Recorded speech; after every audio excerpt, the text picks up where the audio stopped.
I am heated. Now, Star Wars is a touchy subject because I was there opening day in 1977 as a little kid. And man, the shit that my love of this has gone through, and the fact that they're like, we're not going to let any of these books and novels and comics become canon. And then, like, they turn around, the hypocrisy of, Disney, Marvel, because, go figure, bow a knee to China and say to America, oh, by the way, welcome to the Hat Show. And man, let me tell you, I came across this story, and I will give credit where credit is due. I would like to thank very much I subscribe to a whole bunch of unlimited content I subscribe to on friggin' YouTube. So it's ridiculous. This was brought to my attention this morning as I was going through my my YouTube news feed from HeelvsBabyface, which is a podcast. Hail. Podcast out of the UK. At least that's what I'm led to believe by his heavy British accent, which I just butchered. But I know it's your language and we ruined it. Anyhow, he brought this to my attention, and so I went to look further into it. So, Leslie Headland. By the way, if you didn't know, until he was arrested and put in prison, Leslie Headland was personal assistant to a certain very bad person. Harvey Weinstein, ring a bell? Yeah, that's right. She was Harvey Weinstein's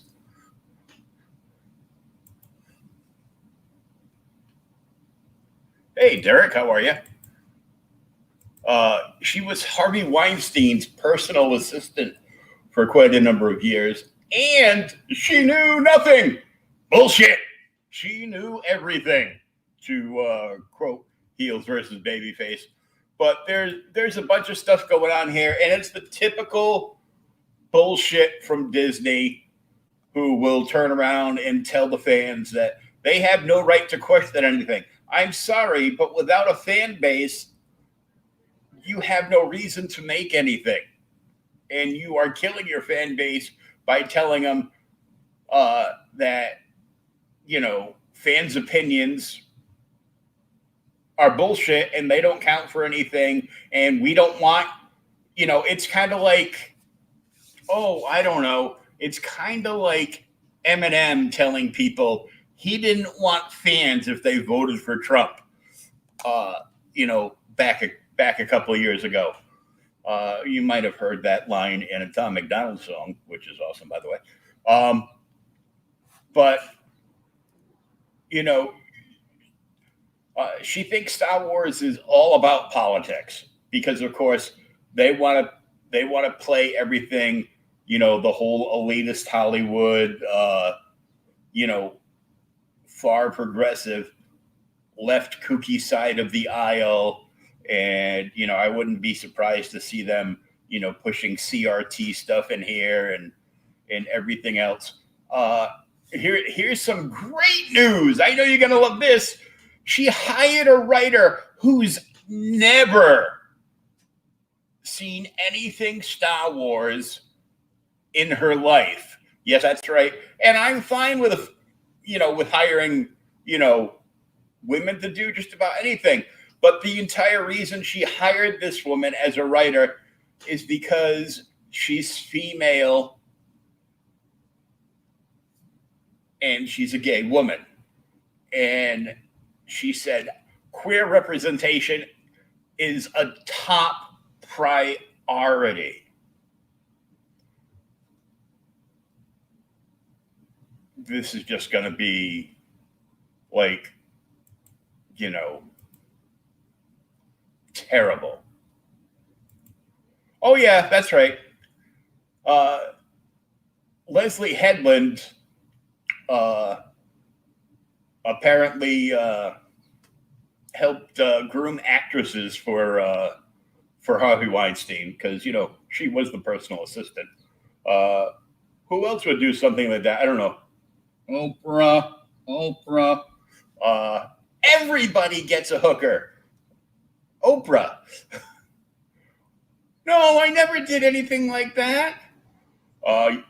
Although she was his best buddy in introducing him to all the up-and-coming starlets appearing in Hollywood. So, but that's a different subject. I just want to go off on this and she explains how she staffed her Star Wars Acolyte's room. Lucasfilm was rolling out a ton of new Star Wars content. The first thing Lucasfilm should do, since they like bending the knee for China so much, is they should bend the knee to our favorite actress to come out of Star Wars since Carrie Fisher. That's right, Gina Carano. They should bend the knee to her and do whatever she wants to get her back, not just on The Mandalorian, but let her write and direct the show that she was supposed to star in that they trashed because the elites would do anything to get rid of her. Gina turned into their new Donald Trump. It was just insane. But one of the most intriguing projects in the works is The Acolyte. That's a lie. A new series from Russian doll co-creator Leslie Headland. Naturally, getting involved with a franchise this big comes with its own formidable set of expectations. But when it came to assembling her team of writers, that should tell you something already. She's already hired people before she got the job. Headland opted for a strategy that might cause several longtime fans to raise an eyebrow. You think? Headland teased her approach to The Acolyte in an interview with the AV Club, which is where this was brought up from. According to Headland, she's been a Star Wars fan since childhood. Another lie. If she was a Star Wars fan, she wouldn't be trying to perform a frontal lobotomy and an abortion at the same time, which is what I believe this series will be, a complete bloody abortion. It's ridiculous.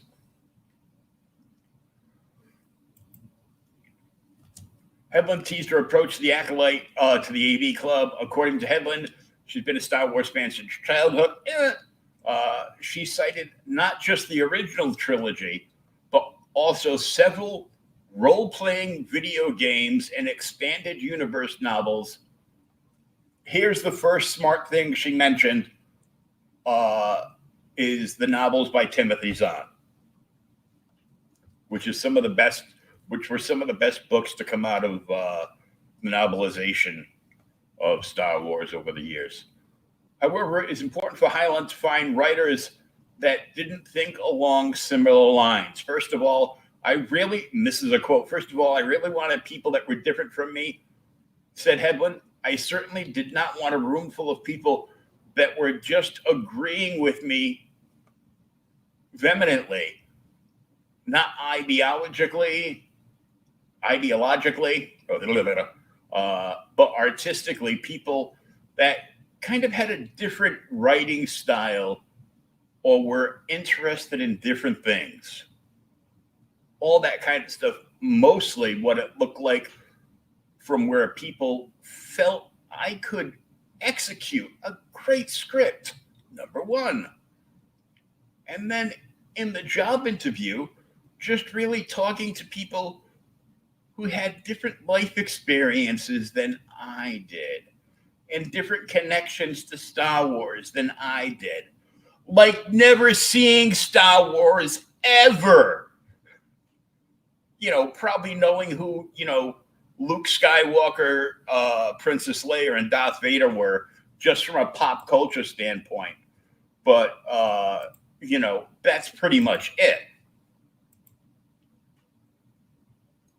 Yeah, they don't care who the fans are because they're doing this for them, not for you.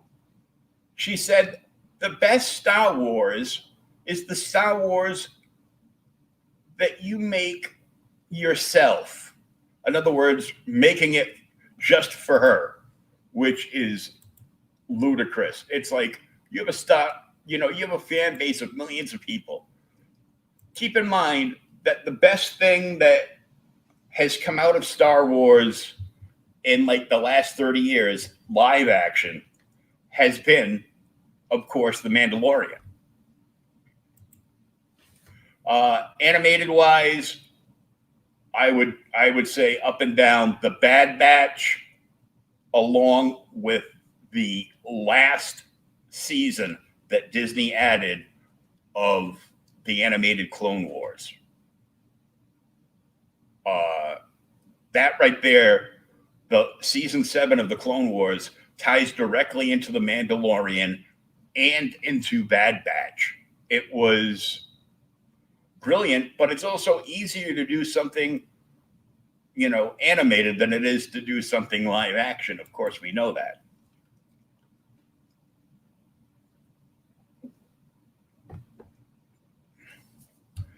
So far, all we know about The Acolyte is that it's a female-led mystery thriller set during the High Republic era.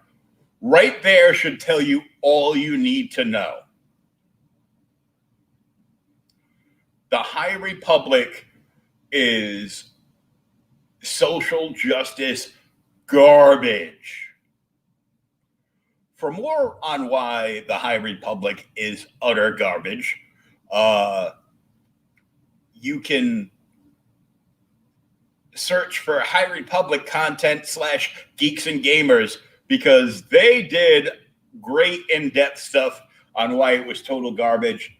And this thing this morning just kind of like, you know, ticked a nerve. You know, you're helping, you know, you were Harvey Weinstein's personal assistant. He got arrested. You immediately quit. He became a superstar in Hollywood.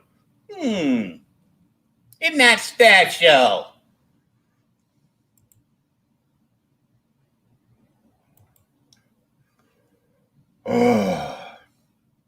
Disney Plus hasn't announced a release date for The Acolyte. And the only thing they should announce for The Acolyte is that it has been canceled. Man, this is just horrendous.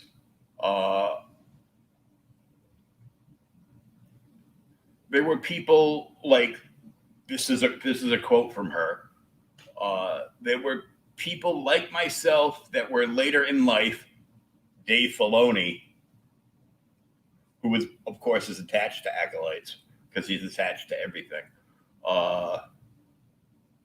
I literally had one writer that was like, I've never seen any of them. I've never seen any Star Wars media. And she's texting me before we started the room. She's like, Luke and Leia, a brother and sister? What the?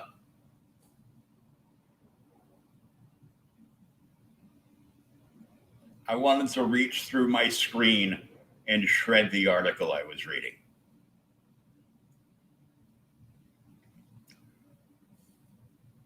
I know plenty of people that actually haven't watched Star Wars because, you know, the sci-fi thing or the nerd thing isn't their thing.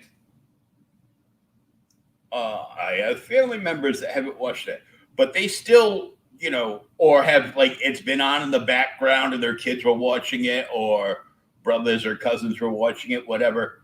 But they still know who everybody is. They still know that Luke and Leia are brother and sister. Even though they were, playing tonsil hockey in that one scene. But cringy. Except they're just actors playing a role. And hey, the Joker was kissing Princess Leia, so who cares? So there's that. And of course, they laughed when they read the text aloud. And it was so great because I would really love to know from someone who is not fully immersed in this fandom, what do you think about the pitch we just made? So, in closing of this abysmal story,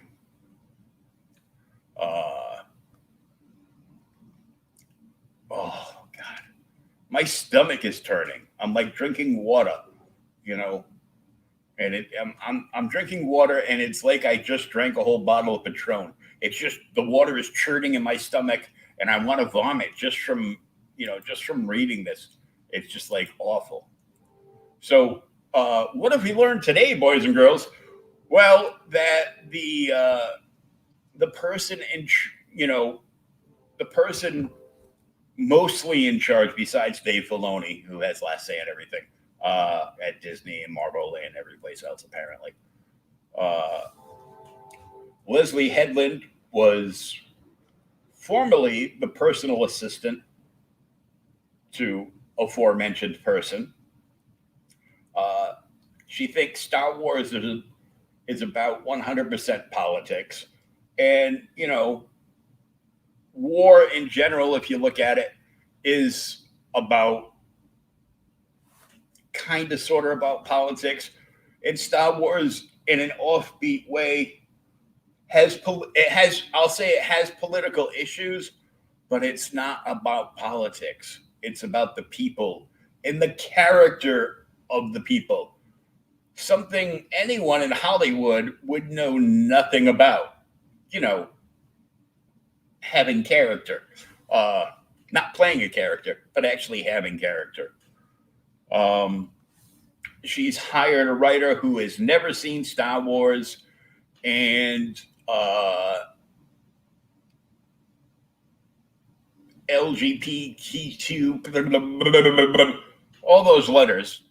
I tend to call them the alphabet army, especially when I'm on Twitter, because the alphabet army runs Twitter and they hate me.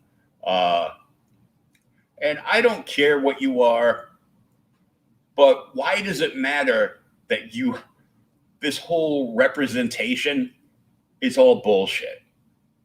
It is. It's diminishing there. It's like, and it's diminishing to everything. It's, in the land of diminishing returns, Hollywood wins because they've diminished everything.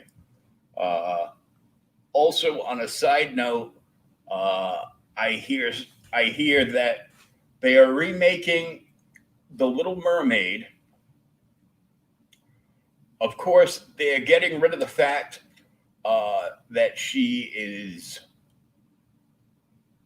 white and a redhead because Hollywood hates redheads.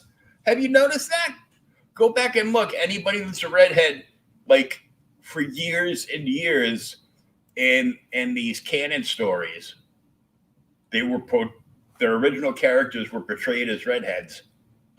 They've gotten rid of that because we have to have forced diversity and inclusion and representation, and it's all bullshit. It's tokenizing of characters is what it is. But they're getting rid of Ariel as a white redheaded girl. I believe they are replacing her with an African American female to play the role, and they're getting rid of the original soundtrack from the animated film, and they're supposedly updating it with kind of like, hip hop beats. And I'm like, it's, I said it before, I'll say it again. In closing, Hollywood is lazy. Remakes are lazy. And Ryan from Outright Geekery hates me for saying this. He's like, it's smart. You have a built-in audience. No, you don't. Because all these remakes suck. And usually not even remakes, but second chapters of movies. There's been 3 that I can think of off the top of my head that the second movie was better than the first movie. That was the original Star Wars, because Empire Strikes Back is the best chapter. Superman 2 with the battle with Zod and the other 2. And there's one more. Superman, Star Wars. Oh, yes, Star Trek, Wrath of Khan. Boom. There you have it. But, okay, my rant is over. That was my 2 bits.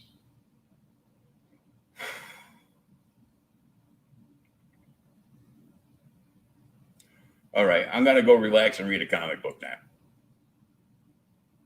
Peace out, everybody. Hat Club.